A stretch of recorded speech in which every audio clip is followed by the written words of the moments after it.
মহেশতলার নয়াবস্তির উড়ালপুলের মুখে ভয়াবহ দুর্ঘটনা। ট্রাকের চাকায় পৃষ্ঠ মহিলা, ঘাতক ট্রাক আটক। উত্তেজনায় ফেটে পড়ল বজবজ ট্রাং রোড।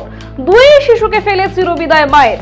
মর্মান্তিক দুর্ঘটনায় শোকাস্তব্ধ মহেশতলা। অবরোধে উত্তপ্ত এলাকা। পরে পুলিশের হস্তক্ষেপে পরিস্থিতি নিয়ন্ত্রণে আনে। দক্ষিণ 24 পরগনার মহেশতলার নয়াবস্তিতে সম্প্রতি উড়ালপুলের মুখে ঘটল এক মর্মান্তিক সড়ক দুর্ঘটনা। গতকাল রাতে বাড়ি ফেরার পথে স্বামী স্ত্রী বাইক নিয়ে যাচ্ছিলেন। ঠিক সেই সময় সজোরে ধাক্কা মারে এক বেপরোয়া মালবাহী ট্রাক। ধাক্কার জেরে বাইক থেকে ছিটকে পড়ে স্ত্রী, আর তার মাথার উপর দিয়ে চলে যায় ট্রাকের চাকা। ঘটনাস্থলে মৃত্যু হয় ওই মহিলার। দেখুন, গতকাল গভীর রাতে মহেশতলায় ঘটল এক মর্মান্তিক দুর্ঘটনা। নয়াবস্তির সম্প্রীতির উড়ালপুলের মুখে বজবজ ট্রাং রোডে বেপরোয়া মালবাহী ট্রাকের ধাক্কায় প্রাণ হারালেন এক তরুণী মহিলা। স্বামী স্ত্রী বাইকে চেপে বাড়ি ফিরছিলেন। হঠাৎই পেছন থেকে ধাক্কা মারে ট্রাকটি। বাইক ছিটকে পড়তে এই মহিলার মাথার উপর দিয়ে চলে যায় ট্রাকের চাকা। ভয়ঙ্কর ঘটনার মুহূর্তের মধ্যেই মৃত্যু হয় মহিলার। স্থানীয়রা ছুটে এসে দেখতে পান রক্তাক্ত দেহ পড়ে আছে রাস্তায়। স্বামী জয়শঙ্কর রায় গুরুতর আহত অবস্থায় ছটফট করছিলেন।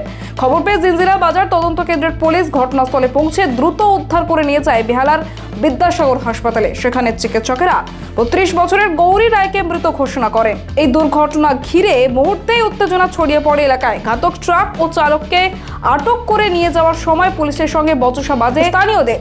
ক্ষোভে রাস্তার ব্যারিকেড দিয়ে অবরোধ করে তারা। দীর্ঘক্ষণ উত্তেজনা চলার পর মহেশতলা থানার অতিরিক্ত পুলিশ এসে পরিস্থিতি নিয়ন্ত্রণে আনে। পুলিশ জানিয়েছে, মৃতা গৌরী রায় বেহালার পর্ণশ্রী এলাকার বাসিন্দা। স্বামী এখনো গুরুতর আহত। আর এদিকে মাত্র দুটি ছোট ছোট সন্তানকে ফেলে রেখে চলে গেলেন মা। মায়ের মৃত্যুর খবর পেয়ে কান্নায় ভেঙে পড়েছে শিশু মেয়ে। হৃদয় বিদারক দৃশ্য। শোকাস্তব্ধ মহেশতলা। তো হঠাৎ একটা পিছন থেকে ট্রাক এসে, দুটো ট্রাক দেখতে পাবেন আপনারা, দুটো ট্রাক ওভারটেক করার ফলে আমাদের এই যে বজবাড়ি রোডের এই যে সালসার কোম্পানির সামনে থেকে যে এন্ট্রিটা, ওটা অনেক সরু, সেই হিসাবে রাস্তা অনেক সরু। তো সেই ফলে ব্রেকার না থাকার কারণে গাড়িটা ওভারটেক করে এসে দুটো গাড়ি রেসারেসির ফলে ওই বাচ্চাটাকে, মানে ওই গাড়িটাতে বাইকে ধাক্কা মারে। ধাক্কা মারতেই সঙ্গে সঙ্গে ভদ্রমহিলা পড়ে যান এবং ওনার মাথার উপর থেকে গাড়িটা যায়, পুরো বডি মানে দেখার মতন অবস্থায় নেয়।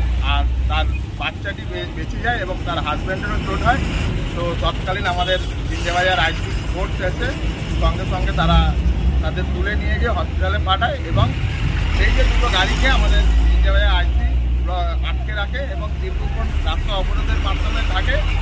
এখন আশা করি যে আমাদের এলাকার যে পরিকল্পনাভাবে যদি ঠিকঠাকভাবে করে, তো আমি মনে করি যে আমাদের এই এলাকার যে অ্যাক্সিডেন্ট যে বারবার আমরা শুনছি, সেই শোনাটা আমাদের বন্ধ হবে। তো আমি আশা করি যে আমাদের উচ্চ যে এসব রাস্তার ডিপার্টমেন্টে যারা আছে এবং মাননীয় মুখ্যমন্ত্রী যদি নিজের দৃষ্টিভঙ্গিটা যদি আমাদের মহেশতলার উপরে রাখে এবং আমাদের মহেশতলা যে এই যে বজবাড়ি রোডের উপরে যে জ্বালা যন্ত্রণা, প্রত্যেক দিন মানুষ নিহত হচ্ছে, অ্যাক্সিডেন্ট হচ্ছে, মরছে, আমরা রোডের ধারে থাকি, আমরা দেখতে পাচ্ছি। তো আমি মাননীয় মুখ্যমন্ত্রীর কাছে আবেদন করব যে আপনি প্লিজ আমাদের এই বজবাড়ি রোডের উপরে একটু ধ্যান দিন এবং যদি চওড়াকরণ করতে হয় করুন। যদি কোনো কোম্পানি বা রাস্তা ভাঙা যায় আপনি দেখুন, কেন ভবিষ্যতে আমরা এরকম ডেলি মানুষ মরে যাবে, সেটা আমরা চাইছি না। এটা আমরা আবেদন করি। তিনি মারা গিয়েছে, এখন ওনাকে নিয়ে হসপিটালে নিয়ে গিয়েছে। উনি কি মহিলা? তিনি মারা গিয়েছে। মহেশতলা থেকে শেখ সাইফুদ্দিনের রিপোর্ট, ডিএন নিউজ বাংলা।